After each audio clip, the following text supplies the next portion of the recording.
شہباز گل کا 2 روزہ جسمانی ریمانڈ منظور۔ اسلام آباد کی ڈسٹرکٹ اینڈ سیشن کورٹ میں پی ٹی آئی رہنما شہباز گل پر افواج پاکستان کے خلاف بغاوت پر اکسانے کے الزام کے مقدمے کی سماعت ہوئی۔ دوران سماعت عدالت میں بیان دیتے ہوئے شہباز گل نے بتایا کہ مجھے جھوٹ بول کر یہاں لایا گیا ہے کہ میری ضمانت ہو گئی ہے۔ میں 4 دن سے بھوک ہڑتال پر ہوں۔ بعض افراد نے مجھے پکڑا اور زبردستی کھلانے کی کوشش کی۔ مجھ سے کسی کو نہیں ملنے دیا جا رہا۔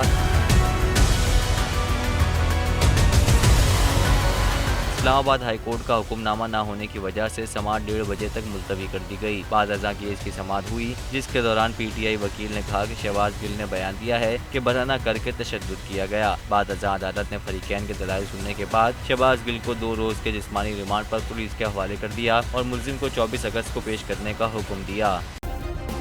سبسکرائب کریں اور بیل دبائیں تاکہ کوئی خبر رہ نہ جائے۔